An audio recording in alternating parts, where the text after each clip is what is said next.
As we celebrate Brittney Griner's freedom, there are other Americans still wrongfully detained in Russia, like Paul Whelan, a former Marine who's been held prisoner in Russia on espionage charges for almost 4 years. Earlier this morning, I spoke with his brother, David Whelan. Thanks so much for being with us. I know you and your family have been working tirelessly to free your brother, Paul. I know you were hoping a deal would be made for him and Brittney Griner to come home. How is your family doing this morning? Well, we're back to work. The disappointment obviously was tremendous yesterday, or actually the day before.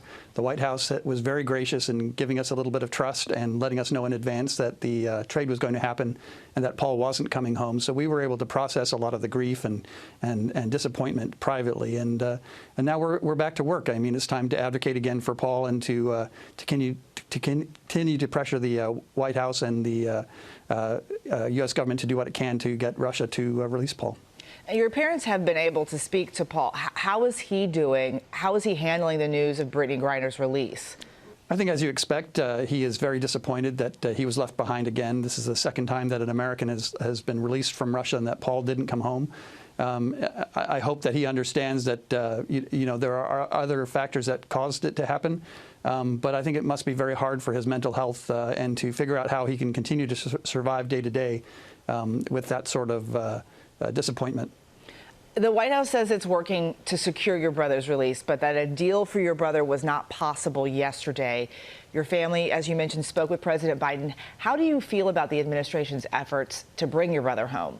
Well, I think that they've done everything they can, and sometimes you have to try multiple times before you get to the goal that you've set.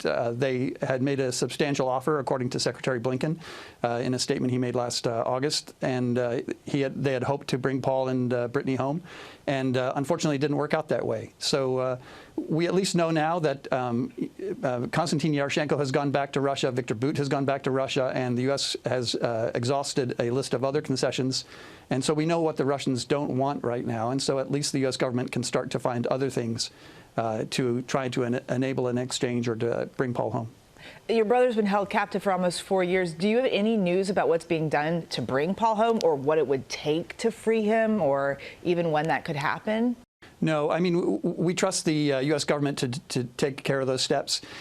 I think the challenge really is it's not clear what the Russians want. They have always wanted from day one, back in December 28th, 2018, to extort something from the U.S. government, but it has not been clear recently what they want any longer. And so the U.S. government's going to have to figure that out, and we will continue to support Paul as long as we can, as long as he's able to survive over there. You mentioned that the fact that there might be other factors at play. What do you think it is that's holding this up from making them able to make a deal to bring him home? Well, the Kremlin is fundamentally like a playground bully. So if you hit them 3 times, they're going to hit you 3 times back. They like parity, and they have labeled Paul as a spy. And so it may be that they're waiting until the U.S. government or somewhere in the West, a Russian spy is captured, and they will then attempt to do an exchange. So, it costs them almost nothing to keep Paul in a Russian labor colony for as many years as it takes for them to wait for that eventuality. When you next have the chance to speak to your brother, what will you say to him? Welcome home, I hope. How has he been doing in the Russian penal colony? I know those can be very difficult places to be. It is hard. I think, over the time he has started to gain the trust of other prisoners. There are other English speakers in the prison that he's in. There are other non-ethnic Russians. So I think that he has found comrades of sorts.